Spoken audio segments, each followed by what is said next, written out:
അപ്പോൾ ഇതിലോട്ട് തന്നെ അഭിനയിക്കാൻ വിളിച്ച് ഗണിച്ചു. Thank you. Hi, Ajayan Chalissery. വളരെ സന്തോഷം വീണ്ടും മഞ്ജുവിന് ശേഷം നിങ്ങളുടെ മുന്നിലൊക്കെ വന്നിരിക്കാൻ പറ്റിയത്.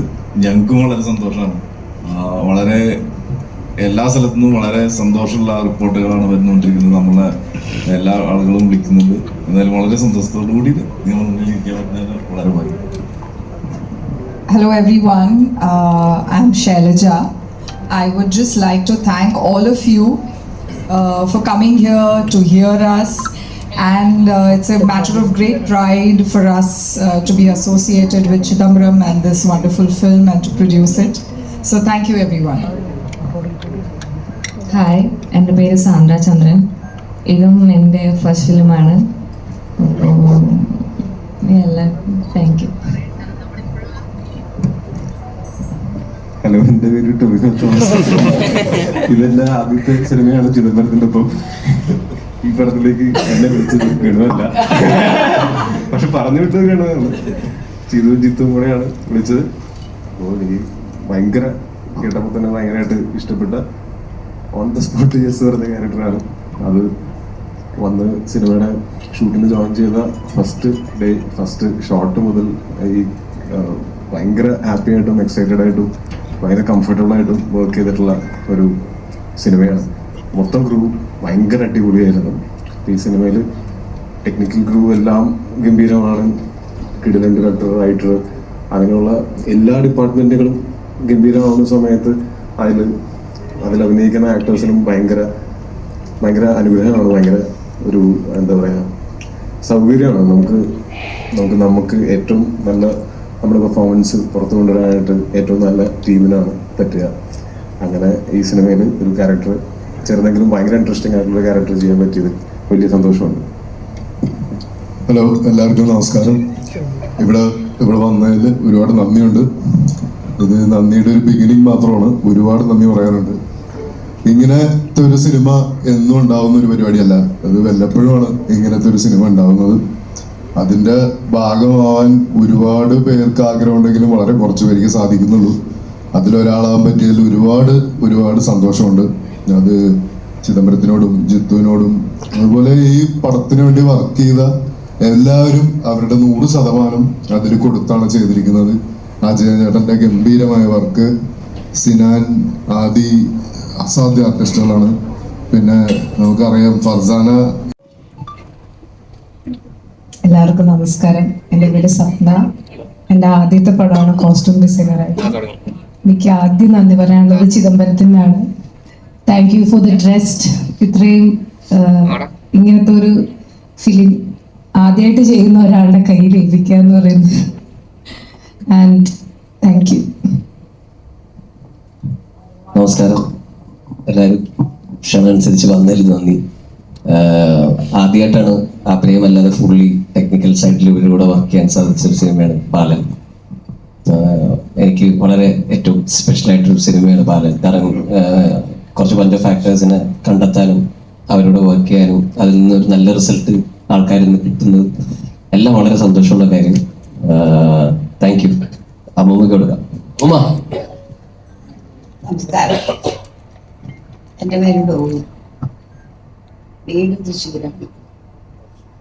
ഞാൻ എൻ്റെ കൊച്ചുമണി യൂട്യൂബിൽ കൂടെ എന്തൊക്കെയോ ഇട്ടതിൻ്റെ പേരിലാണ് ഇവരെന്നെ വന്ന് കാണാൻ എനിക്കിങ്ങനെ ഒരു അവസരം കിട്ടാൻ ഇടയായി.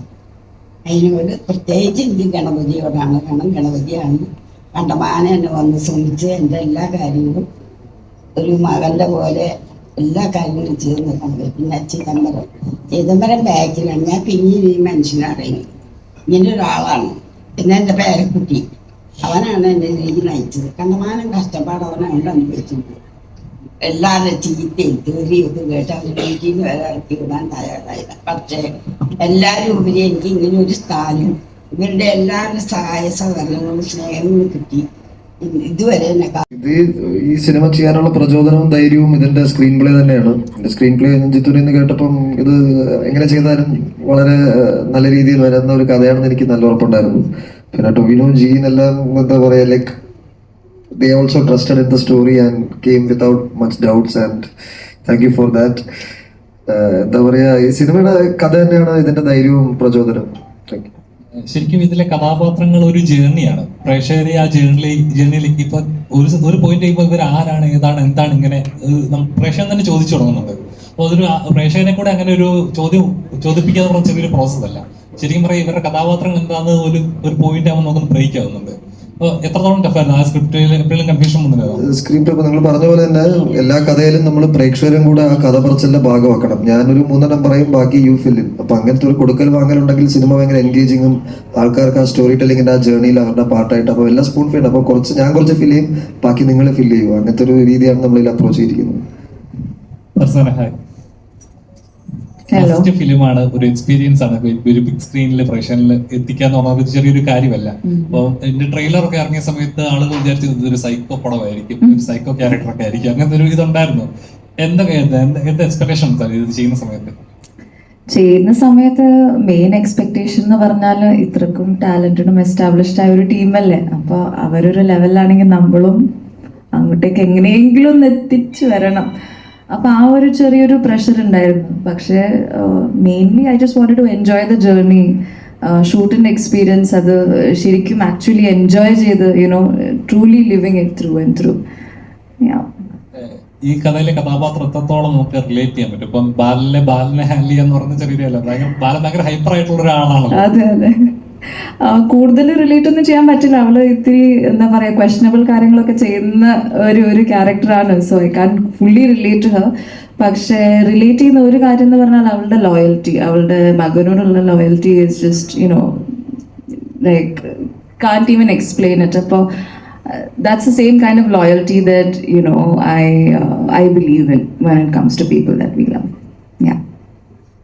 ചേട്ടാ, നോർമലി ഈ സിനിമയിൽ ഒരു പ്രത്യേകിച്ച് നോക്കുമ്പോൾ ഒരു ആളുകളല്ല, കഥാപാത്രങ്ങളാണ് ആ വ്യക്തികളെ ചൂസ് ചെയ്തിട്ട് ഫീൽ ചെയ്തു. ഓരോ ചെറിയ കഥാപാത്രങ്ങൾക്കാണ് പോലും കുറച്ച് നേരം ഉണ്ടെങ്കിൽ പോലും അത് ആപ്റ്റ് ആണെന്ന് നമുക്ക് ഫീൽ ചെയ്യുന്നുണ്ടായിരുന്നു. അപ്പൊ ഈ സിനിമയിൽ ടോവിനോ ചേട്ടൻ ഈ കാസ്റ്റ് ക്രൂ എന്നുള്ള കഥ ഇത് ചെയ്യണം എന്ന്, അല്ലെങ്കിൽ ഈ ഒരു കുറച്ച് ഇത് എന്റെ കരിയറിൽ ഉണ്ടായിരിക്കണം എന്ന് തോന്നുന്ന ഒരു ബുക്ക് ചെയ്ത എലമെന്റ് ഉണ്ടാവില്ല? എന്താ ഇതിന്റെ കഥ കേട്ടപ്പോ എന്റെ ക്യാരക്ടർ ഒരു ഹാർഡ്ലി 10-15 മിനിറ്റ്സ് സിനിമയിൽ ഉള്ളൂ. പക്ഷെ അതിൻ്റെ ഉള്ളിൽ തന്നെ ആ ക്യാരക്ടറിന്റെ ഒരു തുടക്കവും മധ്യവും അവസാനവും ഉണ്ട്. ക്യാരക്ടറിന് ഒരു ആർക്ക് കൃത്യമായിട്ടുണ്ട്. അത് എന്റെ ക്യാരക്ടർ മാത്രമല്ല, ഇതിലെ ഏത് ക്യാരക്ടർക്ക് തോന്നി കഴിഞ്ഞാലും അവരുടെ നല്ലതും ചീത്തയുമായിട്ടുള്ള സ്വഭാവങ്ങൾ, അവരുടെ വൾനറബിലിറ്റീസ്, അതൊക്കെയാണ് അവർ കുറച്ചും കൂടെ റിലേറ്റബിളും ആൾക്കാർക്കെല്ലാം നന്നായിട്ട് മനസ്സിലാവുകയും ചെയ്യുന്നത്. നമ്മൾ ആരും ബ്ലാക്ക് ആൻഡ് വൈറ്റ്സിലല്ലല്ലോ നമ്മളെ തന്നെ ഡിഫൈൻ ചെയ്യാൻ പറ്റുക. ഗ്രേ ഏരിയാസ് ഉണ്ടാവും, നമ്മുടെ വൾനറബിലിറ്റീസ് ഉണ്ടാവും. അത് ഫോഴ്സ്ഫുള്ളി അല്ലാതെ ഓരോ ക്യാരക്ടറിന്റെയും അത് എനിക്ക് സിനിമ കൊണ്ടുകൊണ്ടിരുന്നപ്പോൾ അത് ഫീൽ ചെയ്തിരുന്നു. അപ്പോൾ അത് കഥ കേൾക്കുമ്പോൾ തന്നെ നമുക്കത് വ്യക്തമായിട്ട് കിട്ടിയായിരുന്നു. ഇവർ പറഞ്ഞപ്പോൾ എനിക്ക് മനസ്സിലായി, എനിക്ക് ഭയങ്കര സന്തോഷം തോന്നി. ഇപ്പോൾ ഏതൊരു ആക്ടറാണെങ്കിലും അയാൾക്ക് അങ്ങനത്തെ നല്ല കഥാപാത്രങ്ങൾ കിട്ടുന്നതല്ലാതെ ശൂന്യതയിൽ നിന്ന് നമുക്കൊന്നും ഉണ്ടാക്കാൻ പറ്റില്ല. അപ്പൊ അങ്ങനെ ഒരു കഥാപാത്രം വരുന്ന സമയത്ത് ഇവരുടെ മനസ്സിൽ ഞാൻ വന്നു എന്ന് പറയുന്നതും, അത് എൻ്റെ അടുത്തേക്ക് ഇവര് എത്തി എന്ന് പറയുന്നതും, എനിക്കത് ചെയ്യാൻ പറ്റി എന്ന് പറയുന്നതും ഒക്കെ ഭയങ്കര സന്തോഷവും ഭയങ്കര ഭാഗ്യമാണ്. എന്താ വെച്ചാൽ ഇങ്ങനത്തെ ചെയ്യാൻ ഭയങ്കര ആഗ്രഹം ഉണ്ടാവും, എല്ലാ ആർട്ടിസ്റ്റുകൾക്കും ഉണ്ടാവും. അത് എൻ്റെ പെട്ടെന്നുള്ളൊരു രൂപവും ഒക്കെ വെച്ചിട്ട്, അല്ലെങ്കിൽ ഞാൻ മുമ്പ് ചെയ്തിട്ടുള്ള സിനിമകൾ വെച്ചിട്ട് എന്നെ ഇങ്ങനെ ഒരു ക്യാരക്ടറിലായിരിക്കില്ല ചിലപ്പോൾ സാധാരണ ആൾക്കാർ ആദ്യം ഫസ്റ്റ് തോട്ടിൽ വിളിക്കുക. പക്ഷെ ഇതിലെനിക്ക് ഇവര് വിളിച്ചപ്പോൾ തന്നെ എനിക്ക് ഏറ്റവും സന്തോഷം തോന്നിയത് ഈ ഒരു ക്യാരക്ടർ. ഇതിന്റെ രൂപമൊന്നും അന്ന് എന്തായിരിക്കും എന്നൊന്നും നമുക്ക് അറിയില്ലായിരുന്നു. അതൊക്കെ നമ്മൾ ഷൂട്ടിന് തൊട്ട് മുമ്പൊക്കെയാണ് അത് തീരുമാനിക്കുന്നത്. പക്ഷെ ക്യാരക്ടർ എനിക്ക് മൊത്തത്തിൽ ഭയങ്കരമായിട്ട് വർക്കായി. അതായത് അത് ചിലപ്പോൾ ഈ പടത്തിൽ ഞാൻ സ്പോയിലർ ആയതായിട്ട് പറയുന്നില്ല, പക്ഷെ എന്റെ ക്യാരക്ടറിന് ഒരു സ്വഭാവമുണ്ട്. അപ്പൊ ഞാനെന്ന് വെച്ചാൽ എനിക്കും ഈ ഇപ്പൊ ഇവന്റെ പ്രായത്തില് ഇവനേക്കാളും ഒരു തൊട്ട് താഴെയായിരിക്കും എന്റെ മോൻ. അവനേക്കാളും ഒരു സിനാനേക്കാളും ഒരു 2-3 വയസ്സ് 3-4 വയസ്സ് താഴെയായിരിക്കും എന്റെ മോള്. അപ്പോൾ എനിക്കത് മനസ്സിലാവും പല കാര്യങ്ങളും. എന്റെ ക്യാരക്ടർ എന്തുകൊണ്ട് അവരോട് എങ്ങനെയൊക്കെ പെരുമാറുന്നു എന്നുള്ളത് മനസ്സിലാക്കാനുള്ള ഒരു ജീവിതാനുഭവം എനിക്കായിട്ടുണ്ടാവും. അതിന്റെ ആയിരിക്കാം. പിന്നെ ഞങ്ങള് ഓഫ് കോഴ്സ് ഭയങ്കര സന്തോഷമായിരുന്നു. പ്രിയൻ സാറിന്റെ ആ വാക്ക് റിയലി ഹെൽപ്ഡ് അസ്. അപ്പം കുറെ ആൾക്കാർക്ക് ഈ സിനിമ കാണാനും എല്ലാം അതൊരു എന്താ പറയാ ഒരു മോട്ടിവേഷനായി. ആൻഡ് അങ്ങനത്തെ പ്രശംസകൾ ആക്ച്വലി ഭാരിച്ച ഉത്തരവാദിത്തങ്ങളോടാണ് തരുന്നത്. അപ്പം എപ്പോഴും അത് നമ്മൾ ഡെലിവർ ചെയ്യാൻ ശ്രമിച്ചുകൊണ്ടേയിരിക്കും. ചിദംബരത്തിനെ സംബന്ധിച്ച് സിനിമ എങ്ങനെയാണ് മൂവി, അതായത് നമുക്ക് എല്ലാവർക്കും ഒരു സിനിമ ഉണ്ടാവില്ല, ഒരു പെർസ്പെക്റ്റീവ് ഉണ്ടാവില്ല, ഇതാണ് സിനിമ, അല്ലെങ്കിൽ താങ്കളെ ഇൻസ്പയർ ചെയ്യുന്ന ഒരു സിനിമ ഏതായിരിക്കും, അല്ലെങ്കിൽ എന്താണ് താങ്കളെ സിനിമ ചെയ്യാൻ ഇൻസ്പയർ ചെയ്യിക്കുന്നത്?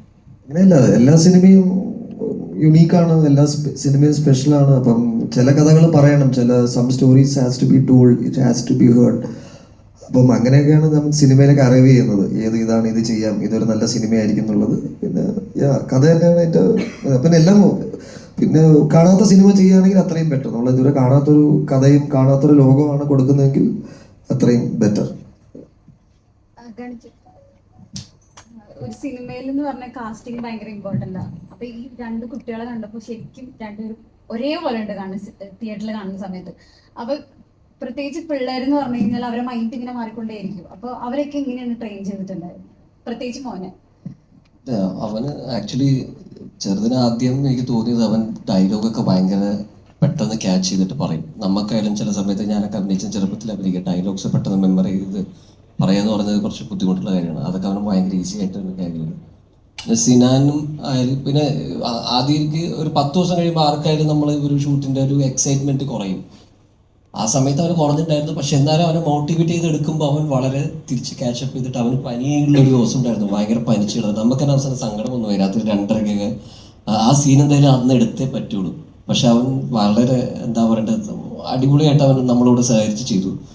സിനാൻ ആദ്യം കാണുന്നതന്നെ, സിനാൻ എനിക്കൊരു വീഡിയോ അയക്കുകയായിരുന്നു, ചേട്ടാ എനിക്കിങ്ങനെ അഭിനയിക്കാൻ താല്പര്യമുണ്ട്, ഞാനിങ്ങനെ ലൊക്കേഷനിലൊക്കെ പോകുമ്പോൾ എന്നെ എല്ലാവരും ആട്ടിപ്പാക്കി. അപ്പം ഞാൻ തന്നെ ഒരു ഷോർട്ട് ഫിലിം എടുക്കാൻ തീരുമാനിച്ചു, പിള്ളേരെ വെച്ചിട്ട്. അതിൽ ഞാനും അഭിനയിച്ചിട്ടുണ്ട്, ചേട്ടൻ ഒന്ന് കണ്ടിട്ട് പറയുമെന്നൊക്കെ ചോദിച്ചു. അങ്ങനെ ഞാൻ സിനാൻ ഇവൻ്റെ വർത്താനം എനിക്ക് ഇഷ്ടപ്പെട്ടപ്പോൾ ഞാൻ പറഞ്ഞു, കാര്യം ഇനി വാ, ഫ്ലാറ്റിലേക്ക് വാ എന്ന് പറഞ്ഞു. ഇവൻ താഴെ എത്തിക്കഴിഞ്ഞിട്ട് ഇവനൊരു അരമണിക്കൂറായിട്ട് ഞാൻ കാണില്ല, താഴെ എത്തി എന്നും പറഞ്ഞിട്ട്. അപ്പോൾ ഞാൻ ചോദിച്ചു, 12ാമത്തെ നിലയാണ് നമ്മുടെ ഓഫീസ്, ചേട്ടാ ഞാൻ നടന്ന് കയറിക്കൊണ്ടിരിക്കുകയെന്ന് പറഞ്ഞു. ഞാൻ പറഞ്ഞിട്ട് ലിഫ്റ്റില്ല എന്ന് ചോദിച്ചു. ഇല്ലടാ എനിക്കൊന്ന് പ്രിപ്പയർ ചെയ്യണം, ഞാൻ നടത്തത്തിൽ പ്രിപ്പയർ ചെയ്ത് വന്നോളാം. ഞാൻ പറഞ്ഞു കൊള്ളാലോ. അത് കഴിഞ്ഞ് ഇവൻ ഡയലോഗ്സ് ഒക്കെ നോക്കി, ചേട്ടാ എനിക്ക് കുറച്ച് സമയം വേണം. അപ്പം ഇവൻ ബാക്കിയുള്ള ആൾക്കാർ വന്ന പോലെ പെരുമാറുന്ന പോലെ അല്ലായിരുന്നു അവൻ്റെ പെരുമാറ്റം സിനാൻ്റെ. അപ്പോൾ അതെനിക്ക് കുറച്ച് ഇൻട്രസ്റ്റിംഗ് ആയിട്ട് തോന്നി. പിന്നെ അവൻ്റെ ഫസ്റ്റ് ഓഡിഷൻ ടൈപ്പും കൂടെ കണ്ടപ്പോഴത്തേക്ക് നമുക്ക് ഫിക്സായി. പക്ഷേ ഞാൻ പറയുന്നത്, ഈ സിനാൻ എനിക്ക് ഫിക്സ് ആയത് സിനാനെ എന്താ പറയണ്ടേ, അവൻ്റെ ആറ്റിറ്റ്യൂഡും അവൻ്റെ പെർഫോമൻസും കണ്ടിട്ടാണ്. പക്ഷെ ഇത് ഒരിക്കലും അതായിട്ട് മാച്ച് ആവും എന്നുള്ളത്, അത് മാച്ച് ആവണേ എന്നുള്ളതാണ്. പക്ഷെ നമ്മൾ ഫോട്ടോ ഒക്കെ എടുത്ത് നോക്കിയപ്പോൾ അതൊരു ഭാഗ്യം തന്നെ പറയാം. കാരണം എന്ന് വെച്ചാൽ നമുക്ക് നമ്മളെ മനസ്സിന് ഇഷ്ടപ്പെട്ട പെർഫോമൻസ്, അത് ഇവർ തമ്മിൽ രണ്ടും മാച്ച് ആവുന്നു. അത് പ്രിയൻ സാറും നമ്മൾ എനിക്ക് ഒന്ന് പറഞ്ഞിട്ടുണ്ടായിരുന്നു, ഒരേപോലെ ഉണ്ടായിരുന്നു കാണാൻ എന്നുള്ളത്. അപ്പോൾ അത് ആക്ച്വലി എനിക്ക് തോന്നുന്നു നമ്മളൊരു നല്ല ഒരു മോട്ടീവിന് വേണ്ടി വർക്ക് ചെയ്യുമ്പോൾ ചിലതൊക്കെ നമുക്ക് വേണ്ടി ഹാപ്പൻ ചെയ്യും. അതാണ് സംഭവിച്ചത്. ചെയ്ത് അതും എനിക്ക് തോന്നുന്നു നമുക്കങ്ങനെ വിസിബിൾ ആയിട്ട് ഭയങ്കര ഡിഫറൻസ് എണ്ണി പറയാൻ പറ്റില്ല എന്നുണ്ടെങ്കിലും അത് സട്ടിലായിട്ട് അതിന്റെ ഒരു സബ് ലെയറായിട്ട് കിടന്നിട്ടുണ്ടാവും എന്ന് തോന്നുന്നു. പ്രിപ്പറേഷൻസ് എന്ന് പറഞ്ഞാൽ ഇതിനെപ്പറ്റി സംസാരിച്ചുകൊണ്ടിരിക്കുക, ചിന്തിക്കുക. ഞാൻ കുറെ ചിന്തിച്ചു, ഞാൻ ഭയങ്കര എക്സൈറ്റഡ് ആണ് എന്റെ ഷൂട്ട് തുടങ്ങാൻ വേണ്ടിയിട്ട് വെയിറ്റ് ചെയ്തുകൊണ്ടിരുന്നതാണ്. എപ്പോഴാണ് എന്റെ ഷൂട്ട്, എപ്പോഴാണ് ഞാൻ വരണ്ടേ എന്ന് ചോദിച്ച് wait ചെയ്തുകൊണ്ടിരുന്നതാണ്. പ്രൊഡ്യൂസറോടാണ്. Hi ma'am.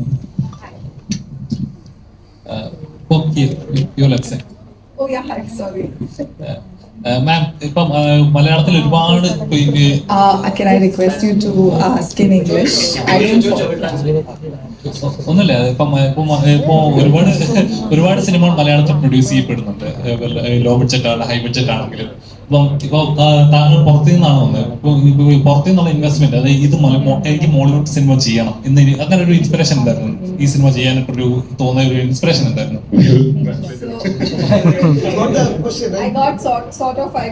What was your inspiration doing in the Mollywood? So the inspiration, if you ask me, was Manjumal Boys. When we saw it, Chidambaram is someone we know personally. So when he had a script, him and Jeetu together, so it was something we really passionately believed in it and wanted to go ahead with it. Both my husband Satish and myself, and we had the good fortune of having Venkat sir from KVN along with us. So yes, that's how we all came together. Toy ചേട്ടാ, എനിക്ക് ചോദിക്കാനുള്ള ടോവിച്ചേട്ടൻ്റെ അടുത്താണ്. Normally നമ്മൾ fitness ഒക്കെ maintain ചെയ്യുന്ന ആൾക്കാർ ഒരുപാട് stubborn ആയിരിക്കും, മെന്റലി ഒരുപാട് സ്ട്രെങ്ത് ഉള്ള ആൾക്കാരായിരിക്കും എന്ന് പറയാറുണ്ട്. അപ്പോൾ ഒരു സൈക്കോ ക്യാരക്ടർ ചെയ്യുന്ന അല്ല ലോലന്മാരാണ്, പക്ഷെ ബിരിയാണി ഒക്കെ കാണുമ്പോൾ കഴിക്കാതിരിക്കാനൊക്കെ വലിയൊരു മെന്റൽ സ്ട്രെങ്ത് വേണ്ടേ. അപ്പൊ സൈക്കോകൾ അധികവും ഇതുപോലെ മെന്റൽ സ്ട്രെങ്ത് ഉള്ള ആൾക്കാരായിരിക്കും. എനിക്ക് പക്ഷെ ബിരിയാണി കണ്ടാൽ കൺട്രോൾ ചെയ്യാൻ പറ്റാറില്ല, അതുകൊണ്ട് ഞാൻ സൈക്കോ ആവാനുള്ള സാധ്യത വളരെ കുറവാണ്. അപ്പൊ ഒരു സൈക്കോ ക്യാരക്ടർ